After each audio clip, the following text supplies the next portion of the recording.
对。就比如说我像这样子，它就不会。还是说有人在动？影像有在动。如果说你一直focus在后面的花，花。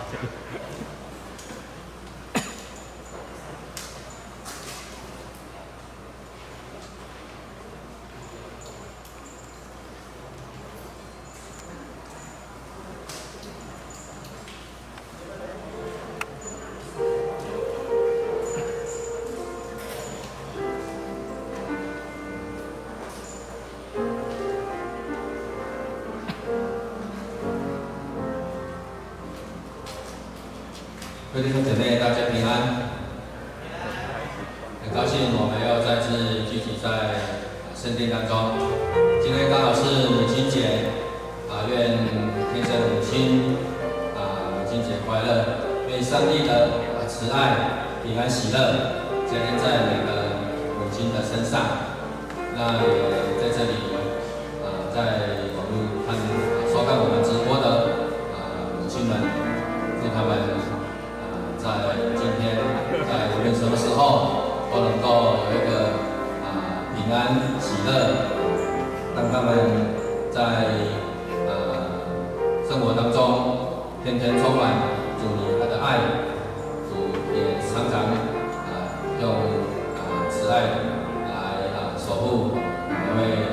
母亲。这个时候，我们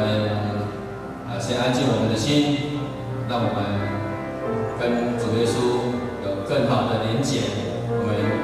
自己也可以向主耶稣来祷告，求神再次让我们在今天的聚会当中更多的经历，更多的心来渴慕主的话语。我们先安静我们的心，一起来开口来向主来祷告。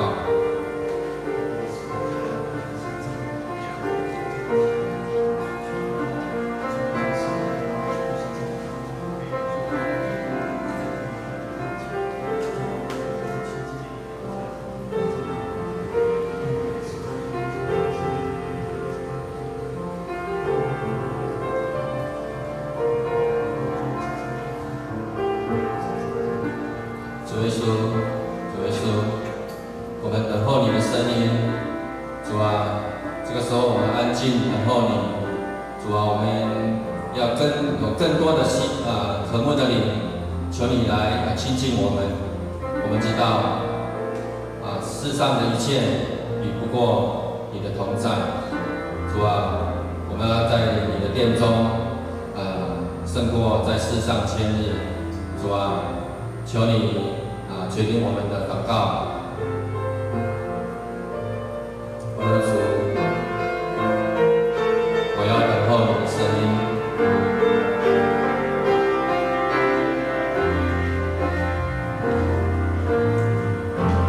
我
聚会，让我们在过去的1个礼拜当中，无论我们的环境如何，我们所遭遇的是喜是忧，是有多大的困难，主求神在今天的聚会当中来带领我们，求神也带领我们每个要来到我们当中的每个信徒都能够有一个平安喜乐。我们一同为我们今天的聚会来祷告。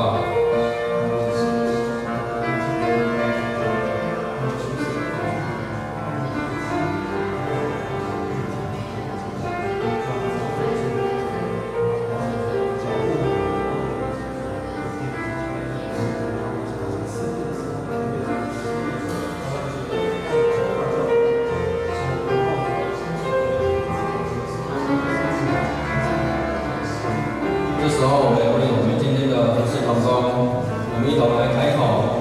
当我们服事当中有遇到软弱、遇到挫折的时候，求主来刚强我们一同为我们的服事同工来开口祷告。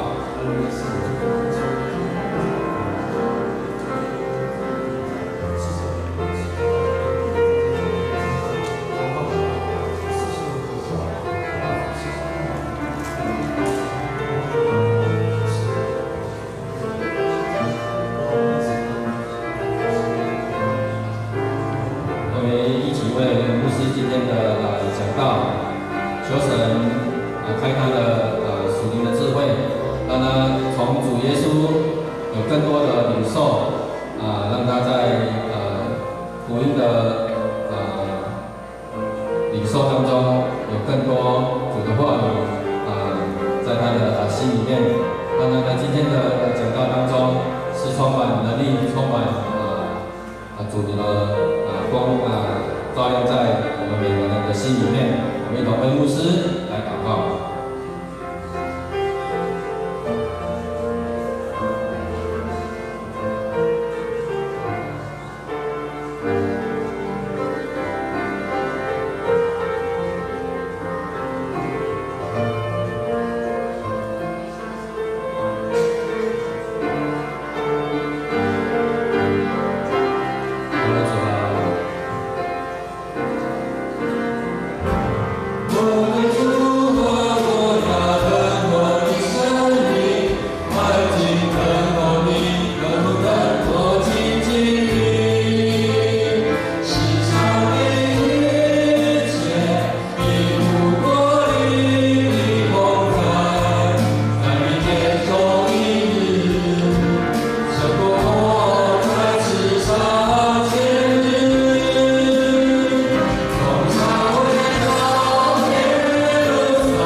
带领我们来到你的施恩宝座前。当我们再次踏进圣殿当中，主啊，你的喜乐是充满在我们的里面。主啊，我们为了我们今天的聚会，为我们今天的敬拜，再次献上我们的祷告。主啊，求你赐下你那恩典满满在我们的当中，也为我们今天所有的服事同工。主啊，求你刚强我们，赐给我们有更多的喜乐的心来服侍你。主啊，求你再次将牧师全然的仰望。主啊，他是忠心的仆人，他要在福音的路上路途当中，他要为着主耶稣你的福音大大的来传扬主。主啊，求你保守牧师在今天的讲道当中是充满能力的，让我们所听的都是蒙神来祝福的。主啊，我们谢谢你，我们这样去祷告，都是奉靠主耶稣基督圣名求，阿门。这时候我们一同起立，再把这首歌来唱一次。我的主，我要等候你。我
愿你的国降临，愿你的荣耀照亮在我们这个世上。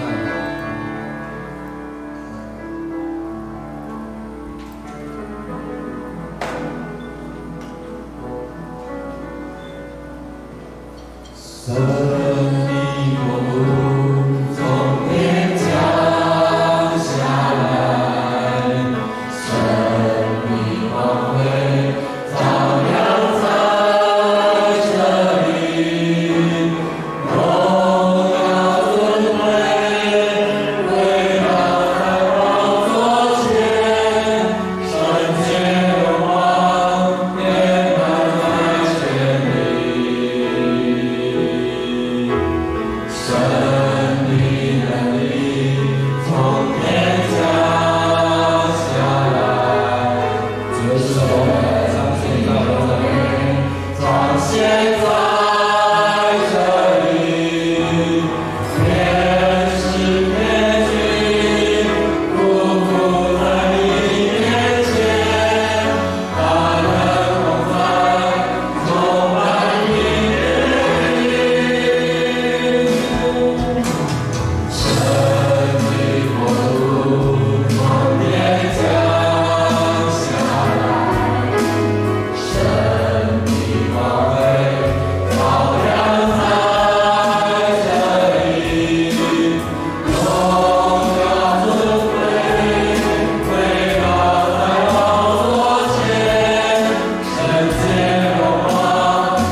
主，我们的上帝，在这里有你的荣耀，我们众百姓要归向你，要在你宝座前将荣耀归给你。让我们的赞美，让我们的祷告，让我们聆听你的讯息，都能从主得到大的力量跟激励。感谢主，我们是有福的百姓，特别是在台湾的疫情渐渐舒缓的时候，我们在母亲节，在主你的圣日，我们一起聚集，为母亲感恩，也为母亲来祝福。愿今天的敬拜荣耀都归给你，每一位弟兄姐妹，特别是每一位妈妈，都得着上帝特别的恩典跟赐福。我们要学习主耶稣教导我们的祷告文，来一同祷告说：我们在天上的父，愿人都尊你的名为圣，愿你的国降临，愿你的旨意行在地上，如同行在天上。我们日用的饮食，今日赐给我们，免我们的债，如同我们免了人的债，不叫我们遇见试探，救我们脱离凶恶。因为国度、权柄、荣耀，全是你的，直到永远。阿们。我们请坐。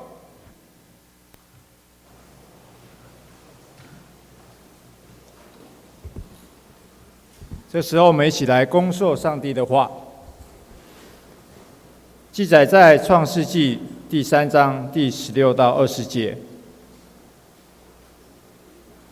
我们一起来念：主上帝对那女人说：“我要大大增加你怀孕的痛苦，生产的阵痛。虽有这样，你对丈夫仍然有欲望，而他要管辖你。”主上帝对那人说：“你既然要听从妻子的话，吃了我禁止你吃的果子，土地要因你违背命令而受诅咒。你要终身辛劳，才能生产足够的粮食。土地要长出荆棘杂草，而你要吃田间的野菜。你要汗流满面才吃得饱，你要工作，直到你死。归于尘土，因为你是用尘土造的，你要还原归土。”亚当给他妻子取名夏娃，因为她是人类的母亲。第二段经文记载在箴言31章第10节。贤惠的妻子呢，很小，她的价值远胜过珠宝。另外记载在28到29节。她的儿女敬爱她，她的丈夫称赞她。她的丈夫说：“贤惠的女子不少，但你远超过她们。”接下来是圣歌队的以音的献诗。今天献诗完，我们由牧师来证道。证道的主题是母爱形象，上帝塑造。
我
感谢主，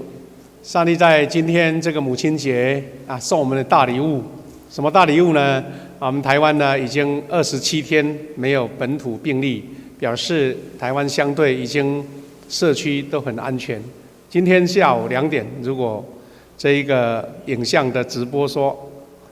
仍然是0的话，加0的话，那我们真的是台湾真的是全世界最幸运的国家。我相信这个也是给妈妈最好的礼物，因为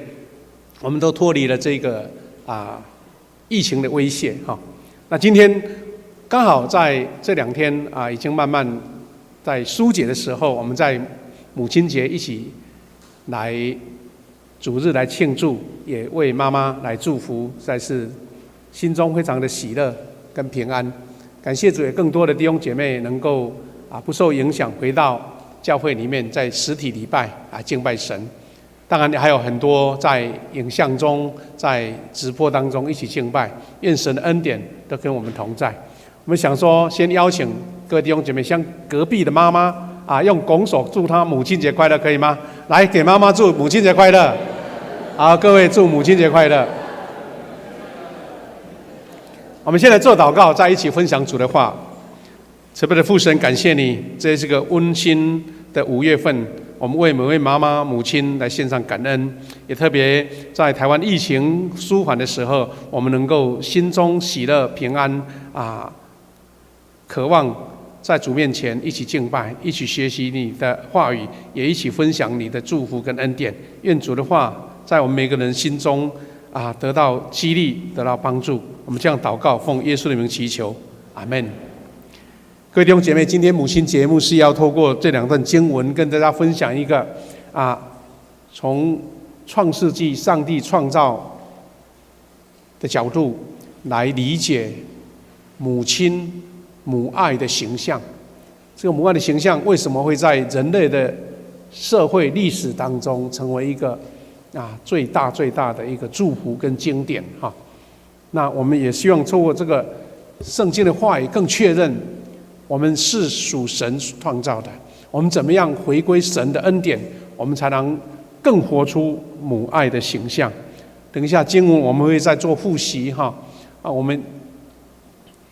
首先要一起理解说，为什么母亲的形象是由上帝所创造刚刚我们读了创世纪这段最原始的经文，他讲到说，上帝在开始的时候，是因为亚当跟夏娃，因为他们犯了错被赶出伊甸园上帝给人类的一个宣判或是一个宣告讲直接一点是一种刑罚哈。但是我们要来思考，上帝这样的宣告对我们人类的意义是什么哈？那我们知道，人类始祖亚当跟夏娃在犯罪后，上帝给他做一个宣告。那主要的重点在这段经文里面，第一点是说，女人要经历怀孕生子的痛苦。好，这个是最优先宣告的。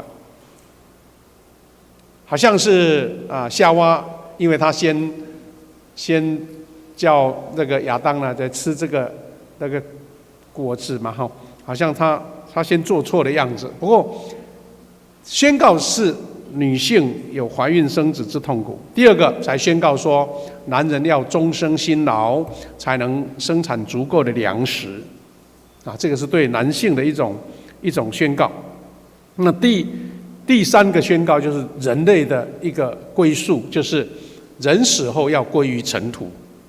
大概就是这段经文里面所描述的这三个重点。然后呢，亚当就给他妻子取名叫夏娃。夏娃的意思他也表明说，这个是人类的母亲，等于是人类的母亲的原型是从夏娃一直传递，一直到人类的一个终了哈。那我们一起要思考说，这段经文是原始的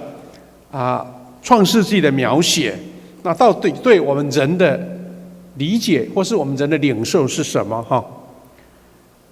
首先是上帝在创造的里面，或是他后面的宣告里面，让母亲有生育的任务跟能力。那从我们的理解，到底这个是一种赐福呢，是福气呢，还是一种惩罚？从原文的意思，或是从整个情境亚当夏娃的经历，当然是一种宣判或是一种惩罚。不过我们从人类的历史来理解，不一定是这样子。原始的经文哈，因为这个是台语的，我弄错了哈。刚刚我们的原始的经文是在理解说，上帝让妇女她有怀孕的痛苦，还有生产的痛苦。但是我们要一起思考说，我们人类的实境呢哈，我们人类的实境当中呢，为何母亲生孩子在产房里面，或是以前早期呢，妈妈就是在我们家里的房间，有助产婆在里面，然后家人都在旁边等候有的小姑要去烧开水烧热水大家预备这样子。然后当小婴儿的哭声一出来，大家就互相恭喜。为什么在产房外生下孩子会有一片的恭喜跟祝福的声音？这个是我们第一个理解的。尤其我们知道，在产房里面，妈妈是痛苦在哀嚎，孩子生下来也在哭，但是人都是彼此恭喜，祝福你，恭喜你当妈妈当爸爸啦，恭喜你当阿公阿嬷啦，这样子。我们还有台湾的习俗是在满月的时候、周岁的时候，要送油饭红蛋而且甚至热闹一点，头一个孙子还要庆贺宴客了。那这些我们可以看见说，人类是因为妈妈的痛苦生下孩子，但是大家在庆祝，大家在祝福，大家在恭喜。那最经典的一段经文就是在玛利亚，耶稣的母亲玛利亚，她怀孕，然后天使向她宣告，天使跟玛利亚宣告说，她要怀耶稣，然后要生下孩子。之后呢，有一段经文是在描述玛利亚的尊主颂。这个尊主颂里面讲了一句话，很经典，就是说，从今以后，万民要称我有福。意思说，她生下了主耶稣，万民要称为这位妈妈是有福的所以你记得我们天主教他们对玛利亚的敬畏是比基督教更深一层了。好像有点把它神格化那种感觉我们会听到天主教的术语会讲一句话叫做“万福玛利亚”，有没有？万福玛利亚，有些宗教场所或是圣殿天主教的圣殿会这样取名万福玛利亚。那这段经文怎么说呢？他说玛利亚说：“我心尊主为大，我灵以上帝我救主为乐，因为他顾念他卑微的婢女。从今以后，万民将称我有福，因为大能的上帝为我成全了大事，他的名神圣。”我们是从玛利亚受祝福，玛利亚自己感受到一个卑微的女子被神所恩典，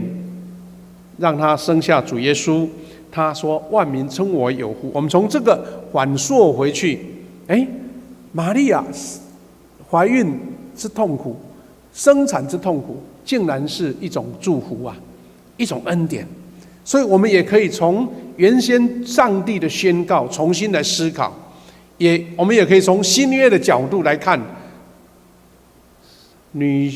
性的生产怀孕不是咒诅了，是一种上帝的爱跟祝福，让她成全。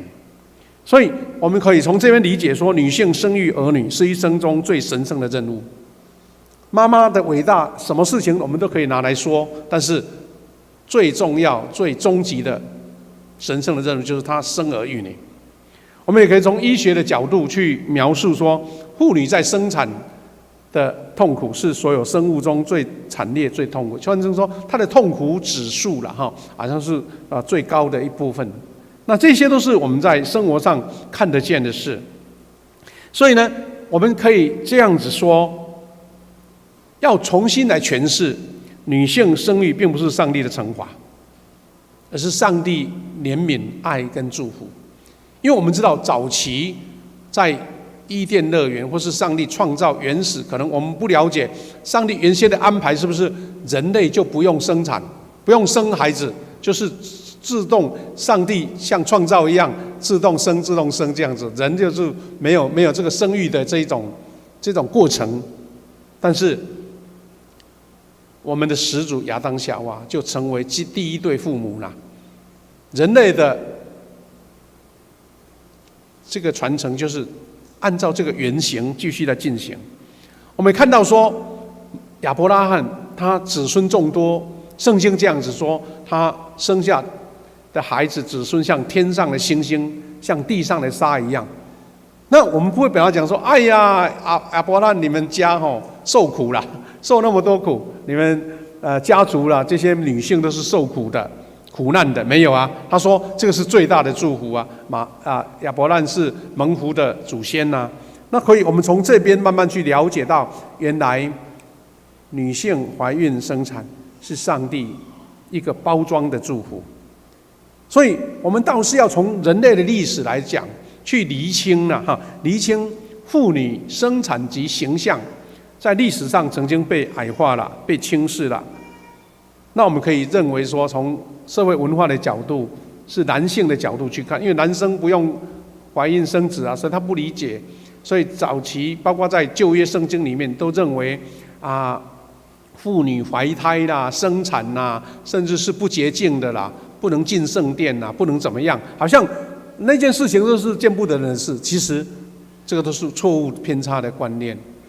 慢慢我们从玛利亚的形象被提升，母亲怀孕生子是被称为有福的。我们也去理解说，女性曾经被歧视的历史，我们真的要来恢复尊荣母亲或是尊荣女性。其实现在的文化或是整个世界的历史当中，我们就更可以看见说，女性不只是撑起半边天呐，甚至女性在主导这个世界。这一次防疫有人特别提出说，凡是有女性领导的国家都是最安全的、最防疫最效果最好的。人类不必再靠以前那种蛮力就是好像照体力的那种领导呢。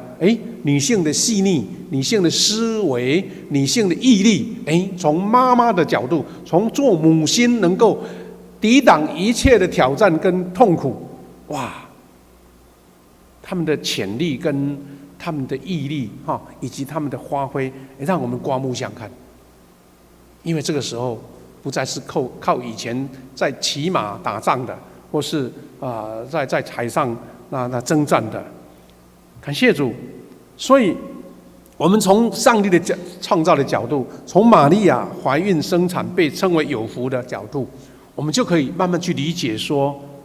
什么来成就母爱的伟大，是因为母亲她怀孕生育受苦开始。如果没有这个怀孕跟受苦，上帝说女性要受怀孕之苦，受生育之苦，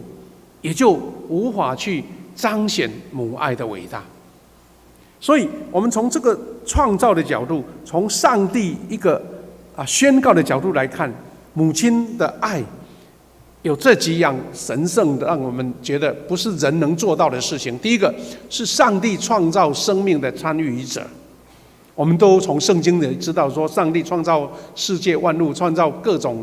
族类嘛，水族啦、天空的飞鸟啦，还有最后创造人类。但是我们从这个理性的角度知道上帝创造，但是你最真正能够切身的去看见说，生命产生就是从妈妈怀胎，母亲怀胎生下儿女，就是在你生活上看得见的。那这个是上帝创造的一个具体而为的，在一个女性的身上。第二个，更加让我们感念的是，因为妈妈好像就是耶稣的跟随者，她跟随着耶稣基督为人类受苦的角度，也成为受苦者。母亲成为受苦者，是耶稣基督的跟随者，让这一件事情，让妈妈的伟大不再受人家的批判跟质疑，因为没有人能够代替这个角色。所以很有趣哦，比如说我们今年每一年给妈妈尊崇，没有做爸爸的会吃醋吧？说哎呦，你怎么都感谢妈妈，来不感谢爸爸这样子哈？有时候父亲节的时候有庆祝，但是没有像妈妈这样的那样的热情哈。大概爸爸不会跟着去争这个，因为真的妈妈的受苦不是爸爸可以取代的。当然爸爸很伟大，爸爸照顾整个家族家人。那我的意思是说，借由妈妈的受苦，母亲的生育跟怀胎，然后让妈妈的爱成为一个神圣性，不是用学的，好是去学校教一教你就会了，或者说看别人做我就会做，因为这个是上帝原始给你的基因。作为一个母性，作为一个妈妈，她就是有这样的能力。这个能力不是靠人给的，而是上帝从直接赏赐。所以这个才是我们说有这个神圣性，好像升华成一种不是人的能力能做到的，是上帝所赏赐的。第三个是，也因为这样子，妈妈是上帝爱世人这个爱的一个使者，等于我们要理解上帝怎么爱。好像不是天马行空，或是一种知识理性上、哲学上的思维啦，是因为实实际际的在你身边，从小开始有一位妈妈在你旁边，让你感受原来上帝的爱，我可以从妈妈的角度去理解。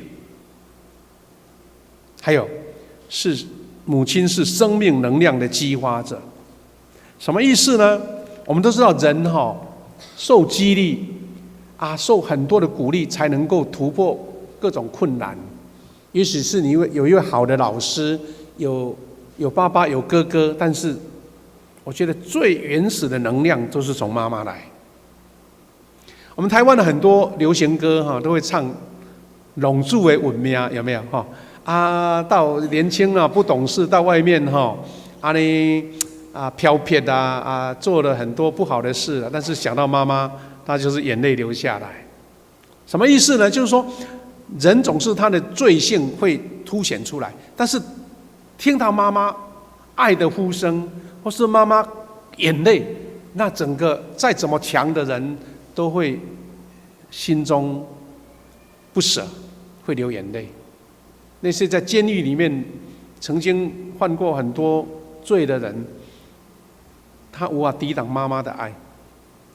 有人重新悔改，走回正途，是因为他知道妈妈天天为他哭，天天为他流泪。这个激励者是没有其他的力量能够代替的。感谢主，有一个几年前发生的故事，我们可以从这一点去看见一个母性的伟大，或是一个孩子感谢母亲的一种力量哈。一个尊重母亲的故事，就是我们喜欢看篮球的人哈都知道，有一位很出名的篮球员叫做这个 Kevin Durant 他因为去年呢前2年因为代表那个勇士队哈参加比赛，不小心就伤到脚，好像这2年比较沉淀。不过在6年前，他是那个奥克拉荷马州的这个雷霆队的主将 Kevin Durant， 他在2013年这个球季就在2014年的5月，已经球季完成的时候，被选为 NBA 的最有价值的球员，就是在整个美国全世界最顶尖的几十队当中，只有一位叫 VIP 全年度的，这个比冠军赛的 VIP 更有价值，因为他的选出是怎么样呢？选出是由大概有200多个美国的这个体育记者，然后呢去评分，124个记者，网路只有1票，比如说网路我要挑谁，占1票而已，其他是124个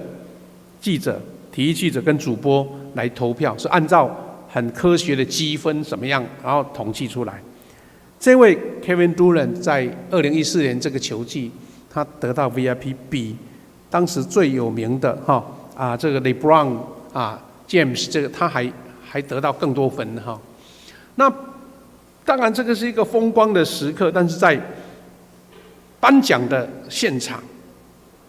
做演讲，这位 VIP 他讲了一段让人家深刻感动的话，他的致辞有这几点让人家感动。第一个，他说：“我先要感谢上帝，因为他改变我的命运，使我明白生活的真谛。篮球不过是我激励和启发他人灵感的平台，我意识到这一点。意思是说，篮球是他一个生涯当中当然很重要，不过他是先感谢神给他改变了命运，使他明白生活的真谛。”他说：“最后我要感谢母亲。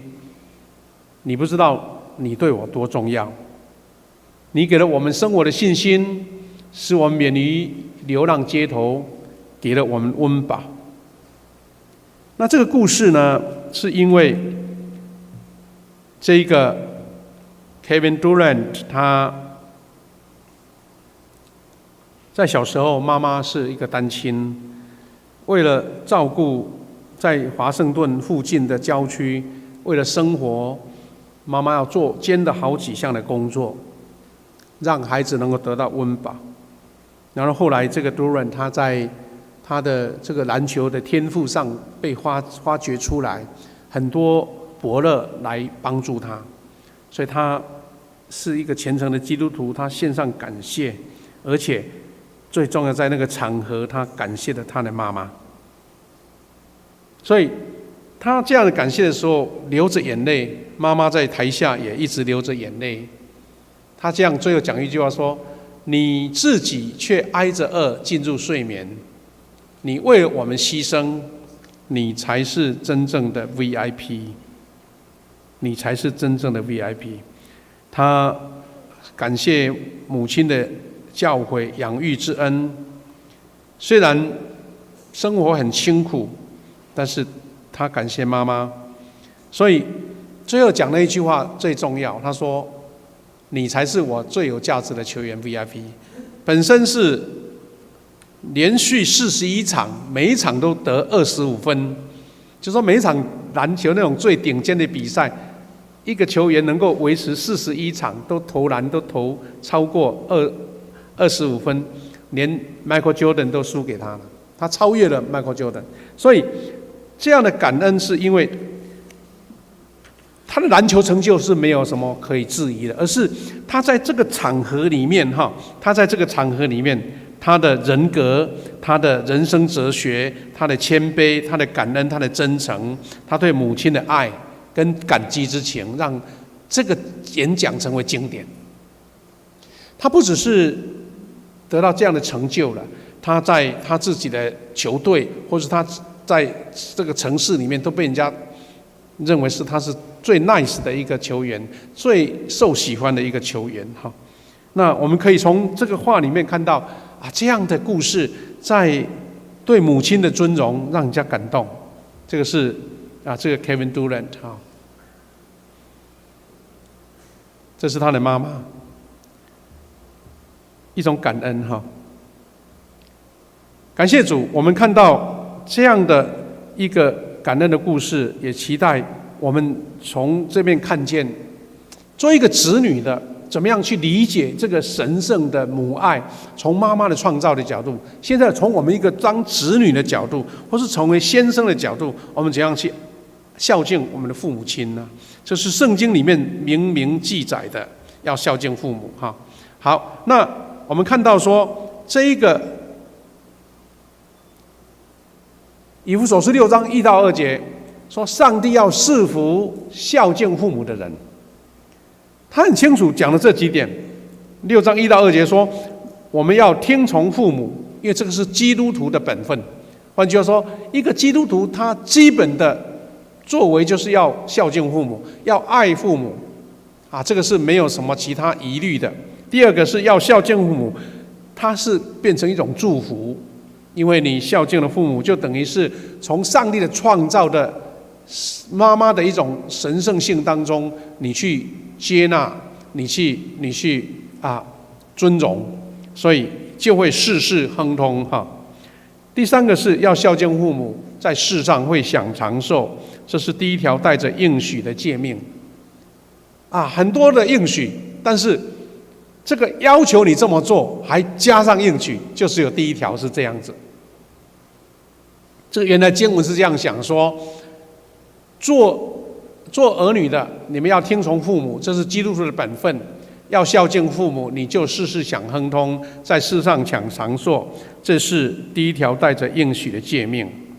那我们可以从这样在讲说，为什么要孝敬父母？刚刚已经理解说，妈妈的一个伟大是超越人的极限了，是一个神圣的一个界定了。那我们从人的角度，怎么样也配合了这一个孝敬的关键点在哪边呢？孝敬父母的关键点，第一个是我们敬爱孝顺父母的人，才有资格与能力来说爱上帝。我们可以从这一段很经典的经文，约翰一书4章20节，他这样说：若有人说我爱上帝，却恨自己的弟兄姐妹，我们可以稍微改了一个文字说：若有人说我爱上帝，却不敬爱父母或是弟兄姐妹，他就是撒谎的。他说，既然不爱那看得见的父母弟兄姐妹，那怎么能爱那看不见的上帝呢？我们刚刚不是说上帝爱我们，我们感觉不出来呀。如果说直接的照面，就是从妈妈的角度看见上帝的爱。那我们也可以想说，你既然说你爱上帝，那你连父母亲、你的兄弟姐妹都不爱，那你这个就是讲空话。那圣经直接讲说，那是撒谎的，讲北差的。所以我们先不要说你多爱上帝，你先爱你的父母，爱你的亲人，爱你的弟兄姐妹，去实践你怎么爱上帝。或者说你操练怎么爱上帝，那你就先从爱家人、爱弟兄姐妹开始。我们可以在另外一个角度来说，就是没有经历过爱的人，就会缺乏孝敬父母的能力。我们知道说，这个世界上真的有很多不孝子啊，忤逆父母的啦。我们不能说这个没有这个事情，而且蛮多的。其实有一个原因，是因为他可能没有经历到母爱，可能是跟妈妈分离了，或是一些人生的挫折，妈妈的爱没有让这个孩子去领受到，所以难怪他孝敬不出来，因为他没有领受那个原始上帝的创造的爱。我们其实也可以另外一个角度，你说所有的妈妈都对的吗？所有的妈妈都是好的吗？也不能这么说，因为我们就看到有一些妈妈甚至曾经虐待过孩子、霸凌孩子，甚至做什么错事都有。可能另外一个角度是，这个妈妈他虽然有母爱的本性，但是因为在生活周遭曾经受过苦，或者说他的罪性掩盖了他的神圣性，所以做出了觉得是犯罪的事情，或是对儿女虐待让孩子没有办法经历爱，这些都有可能的。但是我们可以这样说，一个会孝敬父母的人，是他要先经历这个爱，这个爱是没有瑕疵的，这个爱是从妈妈原原本本从上帝属灵的能力来的。那我们也可以说，人在孝敬父母的过程当中，并不是每一个时段都是这样的顺顺利利的这表现得很正常了。其实有人把它整理说，一个人的人生的几岁对妈妈说的话有一些差异了哈。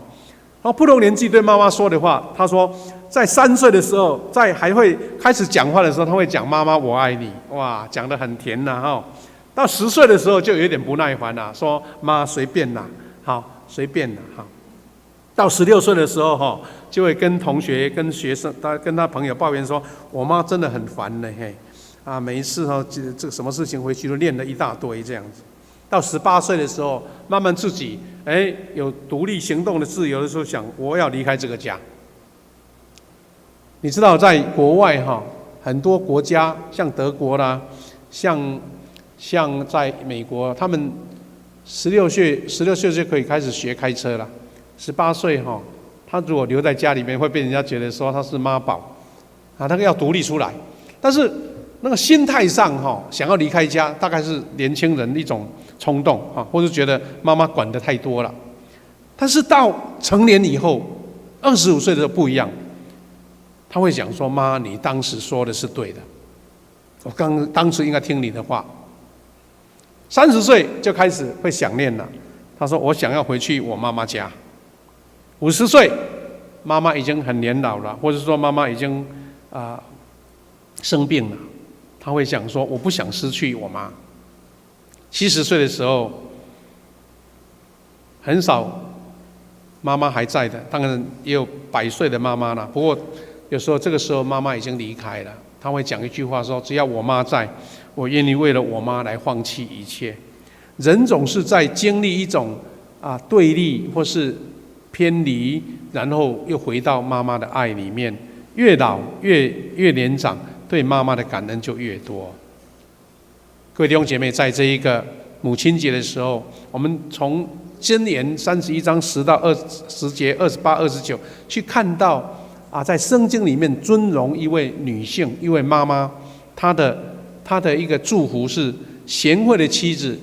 哪里去找呢？她的价值远胜过珍珠。是因为神给她这样的能力，不是学来的，而是天生的能力。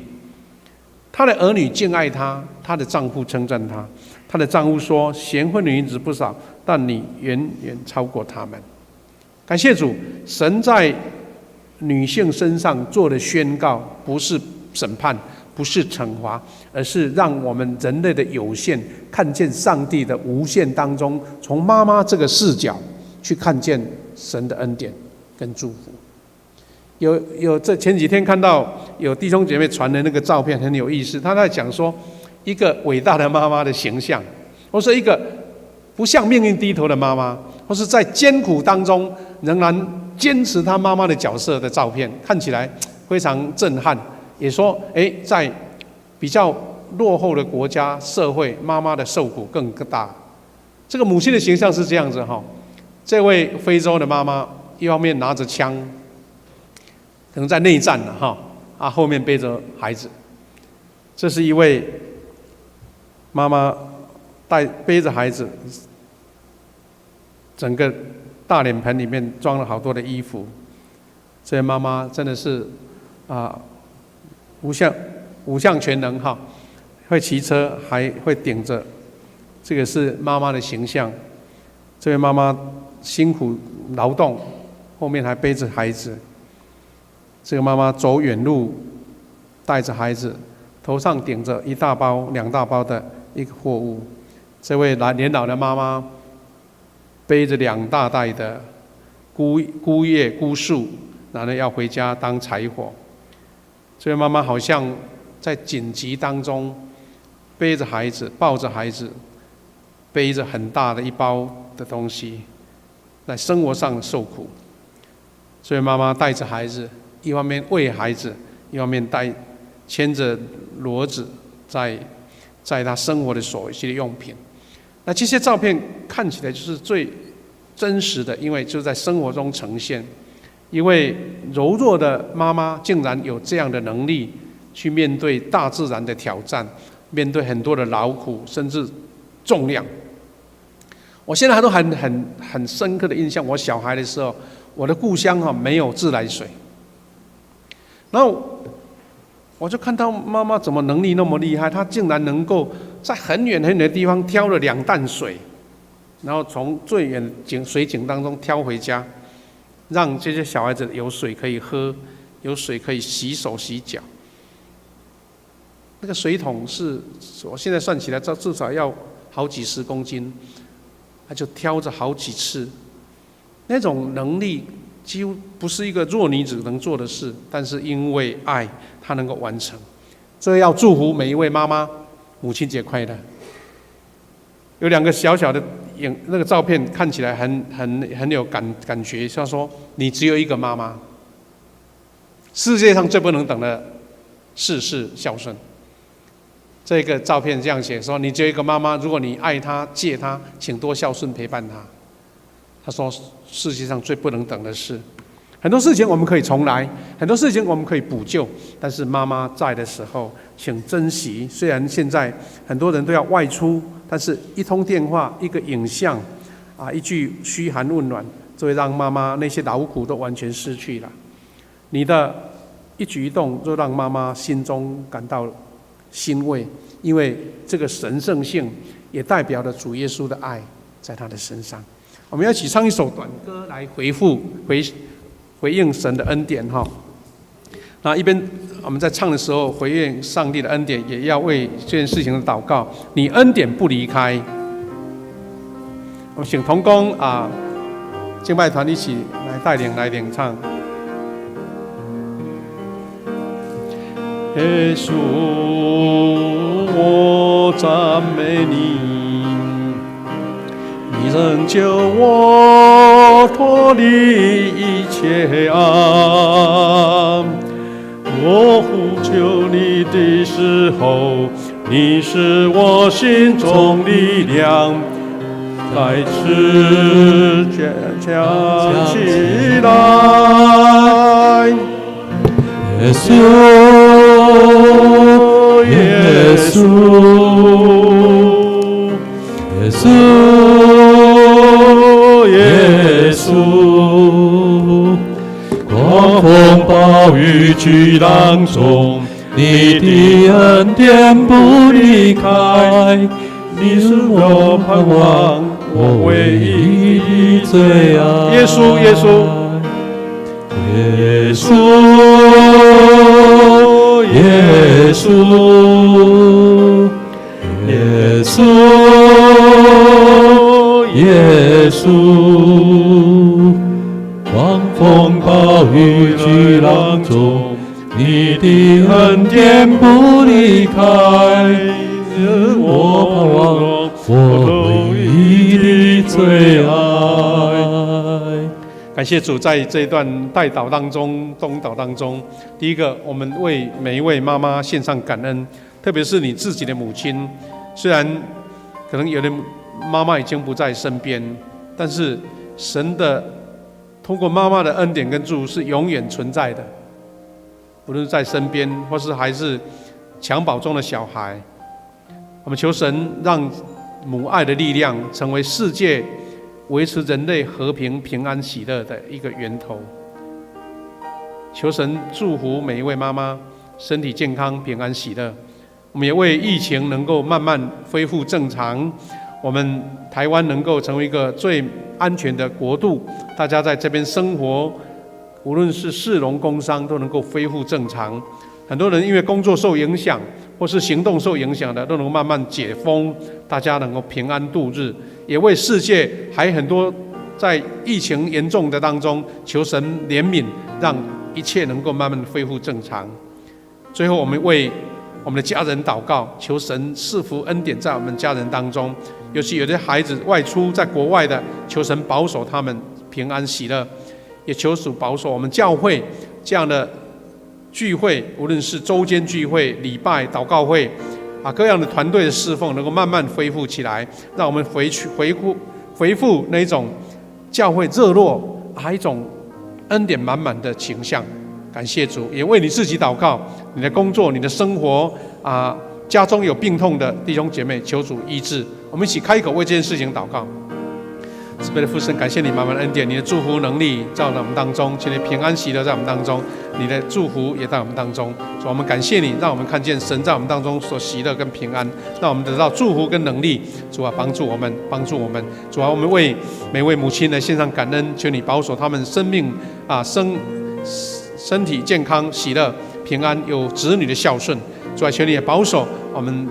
台湾能够成为一个最安全的国家，大家在这片土地上努力耕耘、努力生活、努力帮助全世界各地还在患难当中的国家。求你保守我们弟兄姐妹，大家心灵都平安跟喜乐。感谢主，慈悲的父神，奉你名来祝福在座每一位弟兄姐妹，以及在网络当中一起敬拜的弟兄姐妹，特别是每一位母亲能蒙神的恩典跟祝福，他们不只有健康喜乐，而且有一群敬爱他、孝敬他的子女，让他们得到尊荣，也得到主你的赐福。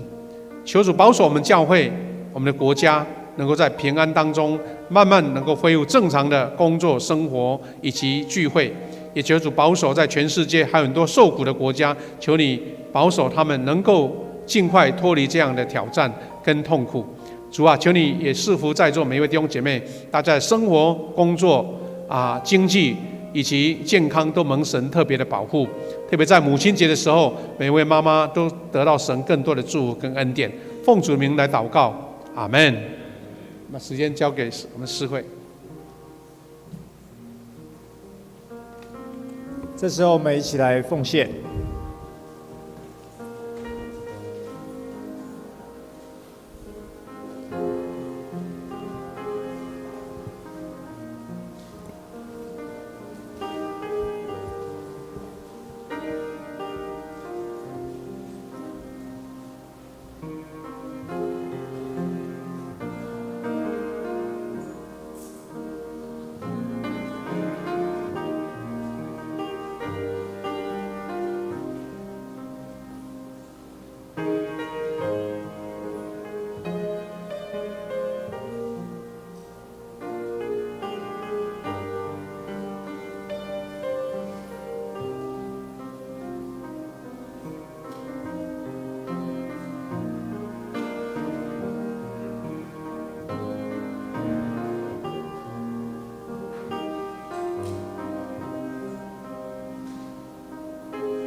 会众请起立，我们一起来唱奉献的诗歌。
会众请坐。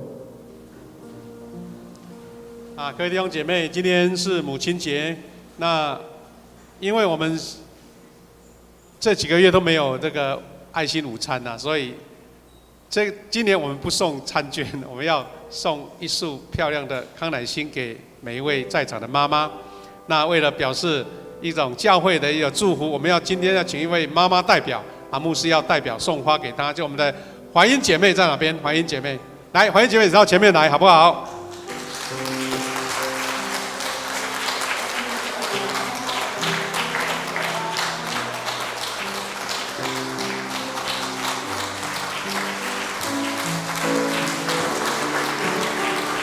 妈妈都起立好不好？妈妈起立来我们请长执来送花给你你拿完花再坐下为了把握时间，我们也请荣泰执事继续报告你拿到花再请坐好，谢谢。好，那接下来我就继续来报告。那我们也先看一下我们周报的最后本月的金句记载在箴言12章15节这边有记载的，我们一起来念愚妄人所行的，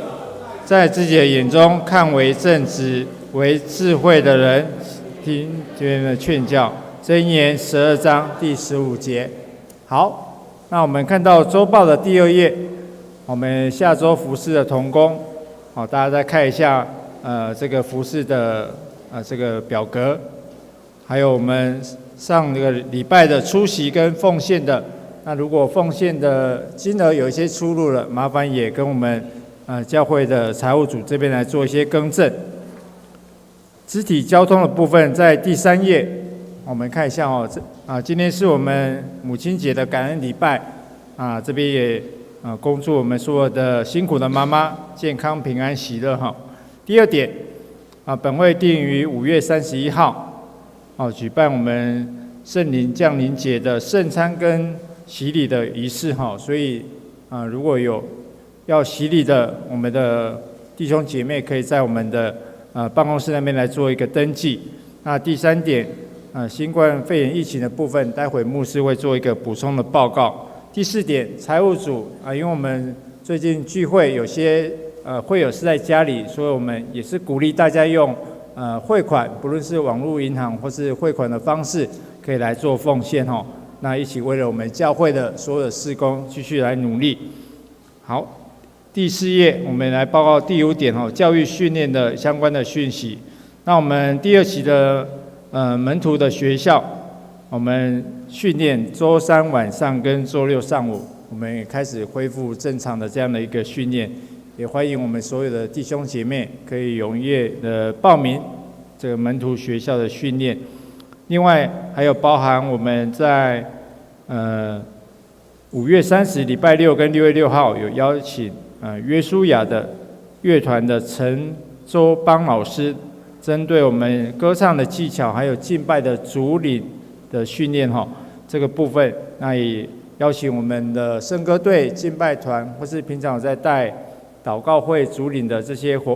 弟兄姐妹可以踊跃来参加。另外第7点，我们哀伤陪伴的课程也即将开课在礼拜1的晚上7点半，还有周3的10点，也欢迎有要报名这样哀伤陪伴课程的弟兄姐妹，可以向办公室来报名。另外第8点有2则开心的消息我们本会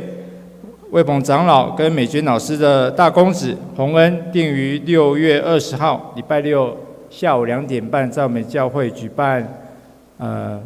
结婚的礼拜那另外6点是在华平路的东宴会市场，所以如果有意愿参加的，那也可以在我们1楼公布栏那边报名。那也希望大家可以来参加这个婚礼，给他们最大的祝福另外，我们之前教会的神学生洪恩传道，他5月23上午10点在高雄德生教会举办婚礼。不过他目前因为疫情的关系，他是用直播的方式待会牧师这边也会做一个补充的报告。以上。好做一点补充了第一个是我们复活节本来有圣餐，我们暂停取消可能以后再补一次看看。但是我们5月31号圣餐，我们已经订到了一种新的一种圣餐的那个两个合在一起，就是果汁跟那个饼哈，是一个小小的一个包装啊，所以不是暴露在外面，所以我们要如期来举行了。感谢主，疫情已经慢慢缓和了哈啊，所以欢迎那一天哈，大家一起来领受圣灵降临节的圣餐。那复活节曾经有小朋友报名要洗礼的，因为我们暂停，所以就延后。如果5月31号有弟兄姐妹要受洗哈，或是坚信礼，或是儿童洗礼请赶快报名，因为时间比较赶一点哈，这一点欢迎哈。那感谢主，因为疫情慢慢缓和了哈，我们这政府防疫单位说，今天是28天，如果是完全没有本土病例，就可以宣告说我们的社区是安全的哈。所以今天是母亲节，希望也是一个最大的礼物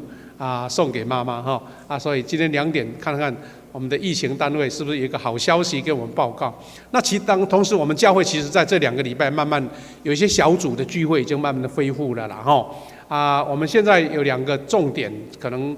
如果宣告了，表示说我们教会就恢复正常。第一个是祷告会礼拜5的祷告会，如果全体都回到地下室，那所有的小组都回到礼拜5来，那等于我们的周间聚会就恢复正常了。第二个是我们的爱心午餐跟我们的那个心灵转角的一个服务，可能再评估一下，如果政府说没问题，那大概我们就教会能够恢复。我们求神保守，让我们后续的发展能够更顺利所以这一点我们这个礼拜5要尝试直接做实体的祷告会，但是不是强迫所有的小组都回来，而是现在已经恢复礼拜5小组聚会的，就来到现场一起做现场的祷告会。那我们请同工把它录影起来因为现在要转播人员要很多了，像现在主日礼拜的转播比较会那个机器跟人力那我们会把它录影起来，然后放在网络上，跟大家一起跟着这个录影来做后续的参与祷告会，这样子好，那一个小小的报告就是说，我们在旧的礼拜堂有一个小小的耶稣像抱羊的像，那个是我们教会的一个文物我们特别把它整理起来放在5楼的那个大窗的外面，把它点灯起来怀旧的弟兄姐妹可以看一下，等一下出来到5楼去看一下已经把它恢复起来了。感谢主，这个是我们一个纪念，我们教会创始的时候一个纪念的一个耶稣抱羊的一个玻璃好我报完再补充这个介绍对不起，刚刚有提到说我们的洪恩弟兄他们要结婚要请客如果你能够参加得到楼下的报名表签名那也欢迎你们。现在年轻人都习惯用 QR code 报名说你要参加这个婚礼所以呢，他那个喜帖上面有 QR code， 是尽量也能够把它输入你的参加的名单，那更好这个2种都可以报名。那另外我们那个前的神学生我们的洪恩弟兄传道，他因为在5月23所以他宣告说要用网络。那也许现在疫情减缓会不会恢复不知道，不过我们就线上祝福他在5月23在德生教会要举行婚礼愿神特别祝福大家。来，我们今天有欢迎一个家庭来参加礼拜，那个图片冯柔谦姐妹是不是从加拿大回来父母亲也一起来是不是？来，我们来欢迎，拍手欢迎你回来从加拿大回来现在可不可以回去可以感谢主保守保重上帝祝我们很多人在台湾都很安全愿神继续保守在加拿大的生活。好，我们时间交给我们的诗会来做结束。我们一起来唱颂咏的诗歌，请会众请起立。结束后，请牧师为大家做祝祷。一生我的望我要遵从你的命，我要永远颂你，我要天天称颂你。愿主耶稣基督的恩典、上帝的慈爱、圣灵的保守、扶持、恩典，在每一位妈妈的身上，也赐下平安、喜乐、幸福，在每一位弟兄姐妹，从今时直到永远。阿们。阿门。阿门。我们请坐，来默祷避会。